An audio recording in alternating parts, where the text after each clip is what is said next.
Í Stafholtstungum í Borgarfirði, í rétt rúmlega 20 km fjarlægð frá Borgarnesi, að finna Laugaland. Þar búa þau Þórhallur Bjarnason og Erla Gunnlaugsdóttir og reka eitt af stærri garðyrkjubílum landsins.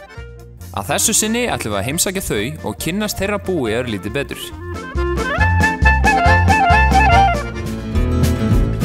Þórhallur Bjarnason fæddur og uppalinn í Laugalandi. Hann tók við hlut afa síns í búinu árið 1986, 3 árum eftir að hafa lokið garðyrkjunámi. Hann rak stöðina ásamt föður sínum til ársins 2001, en þá tóku hann og Erla, kona hans, alfarið við rekstrinum. Ég var í viðskiptanámi, tók verslunarpróf og var svona huga að taka meira nám í því en ákvað að fara á garðyrkjuskólann til að gefa þessu séns og aðtók hvernig þetta væri. Og eftir ég fór í garðyrkjuskóla þá var ekki aftur snúið. Hlutafélagið Laugaland EHF stofnaði afi Þórhalls ásamt bróður sínum árið 1942 og hefur það verið starfandi síðan þá. Þeir settu þó upp garðyrkjustöð til þess að framleiða ávexti fyrir Íslendinga þar sem erfitt var innflutning. Ja, við erum með 3600 fermetra hér undir gleri. Það ekki allt með heilsársræktun en garðyrkjustöðin eru 3600 fermetrar. Í garðyrkjustöðinni í Laugalandi hefur ýmislegt verið ræktað í gegnum tíðina. Nú sérhæfa þau sig þó í heilsársræktun á gúrkum og framleiða 330 tonn á ári hverju. Þórhallur segir það einfaldlega að vera arðbærasta kostinn fyrir þau. Allir dagar hér byrja á því klukkan 8 á morgnana að þá byrjum við að uppskera gúrkurnar. Þegar búið að uppskera, þá þeim pakkað, settur á kæli. Síðan tekur við vinna við plönturnar. Það þarf að fjarlægja gömul laufblöð, vefja plöntutoppana við plöntuböndin og ýmislegt. Fjarlægja arfa, grísja kannski litla gúrkur í burtu og þetta bara hitt og þetta svona sem tilfellur. Við ræktum gúrkurnar hér upp á rennum og á rennunum eru ræktunarfötur. Við ræktum núna í Hekluvikri. Plönturnar eru ekki í eiginlegri jörð eða mold, þær eru í afmörkuðu rými. Og það eru 2 plöntur í fötunni. Hver planta hefur sína vökunarslöngu, þetta kallað dropavökun. Þar fer allt vatn og áburður til plöntunar. Þannig að hver planta hefur raunveru bara 8-9 lítra til að vaxa í með rótakerfið. Við plöntum hérna náttúrulega ungum plöntum og þær eru búin að vera frá fræi, þá það svona 3 vikur inn í uppeldishúsi.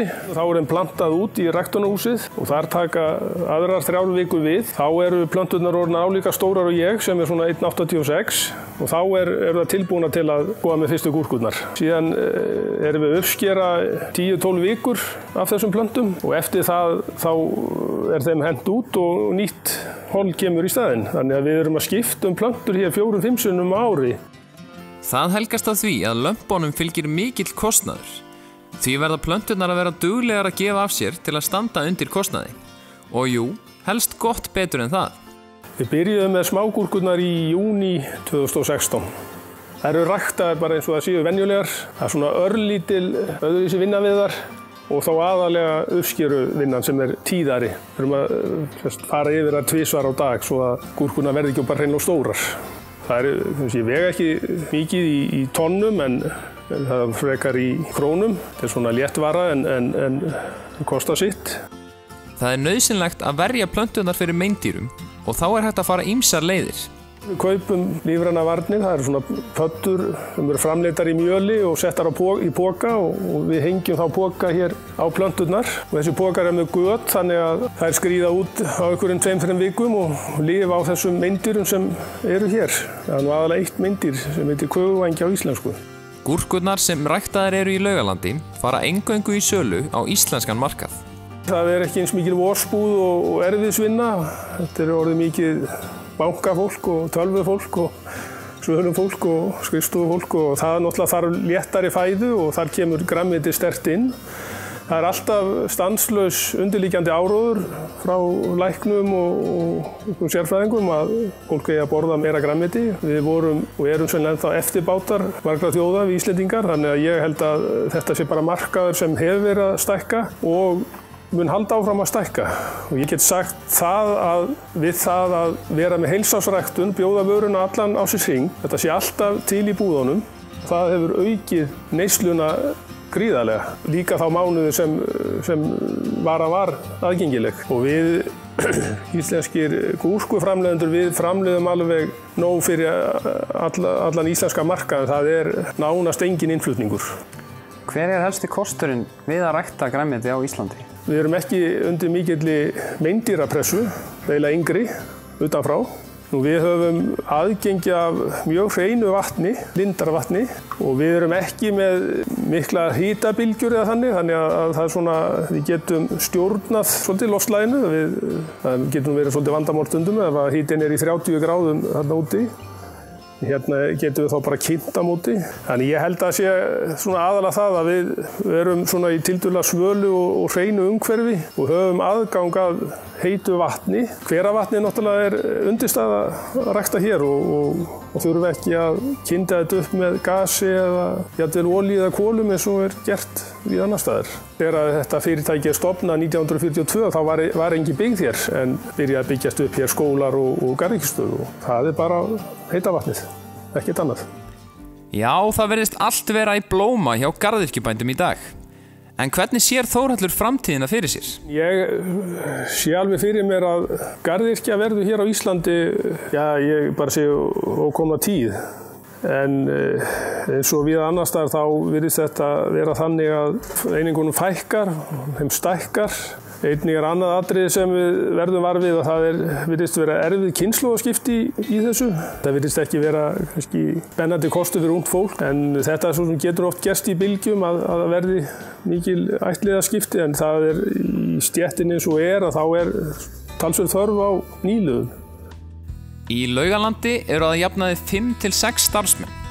Erla, kona Þórhalls, sér bókhaldið og launaútreikninga á meðan Þórhallur sér meira ræktunina. Sonur Þórhalls, sem kominn inn í reksturinn, sér svo öll tæknimál og viðhaldsvinnu. Hér erum við náttúrulega með 3600 fermetra gróðurhúsum. Við erum með 3 íbúðarhúsnæði og svo erum við með hér útihús. Þar erum við með vélargeymslur og hesthús og svona bara verkstæði. Sonur minn með. Síðan erum við náttúrulega með pökkunarrými og kæla. Mikill tækjabúnaður sem fylgir svona rekstri? Já, við þurfum liftara, við þurfum traktor.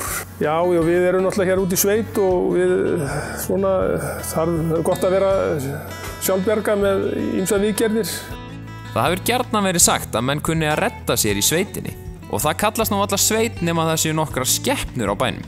Já, tengdasonur minn, hann hefur mikinn áhuga á rollum og ég lét til leiðast að það teknar kindur hérna og ég held að ég man nú ekki alveg töluna, þetta eru sjálfsagt 6 kindur hér. Fer frekar fjölgandi en hitt, því miður. Fannst kannski allt í lagi að pröfa að vera með kindur hérna. Það ákveðið vandamál með njóla og hérna á milli gróðurhúsanna og þær eru mjög sólnar í njóla og það bara virkað vel að þær þannig eftir einhver ár þá verða nú kannski búnar að gera sitt gagn. Við erum með svolítið af hrossum, bara okkur til skemmtunar, ekki til tekjuöflunar. Síðan nú konan með hund og ég með gamlan kött sem orðinn 15 ára gamall. Það alltaf hægt að stóla á íslensku sauðkindina, en kindurnar eru ekki einu dýrin sem gera gagn á bænum. Hestarnir sjá nefnilega að éta þær plöntur sem hafa runnið sitt skeið. Þannig það eru gúrkur, ónýtar gúrkur, bognar gúrkur, þeir hreinsa þetta. Eins og Þórhallur segir sjálfur, þá alltaf nóg að gera í gróðurhúsinu. En komast þau þá einhvern tímann í frí? Já, þó að ég telji mig ekki geta það, þá get ég það. Það fer aldrei í frí að þá kemur það bara niður á afkvöstunum þannig að. Þórhallur segir að gilda reglan í garðyrkju sé að vera duglegur, skipulagður og framsýnn. Það endalausar breytingar í umhverfinu. Eitthvað sem alinn uppi, það þarf ekki endilega að vera að það verði endalaust. Maður þarf eiginlega bara að vera opinn fyrir að umhverfið breytist. Utan það að vera náttúrulega að reyna að vera duglegur. Og á þessum orðum endum við heimsókn okkar í Laugaland.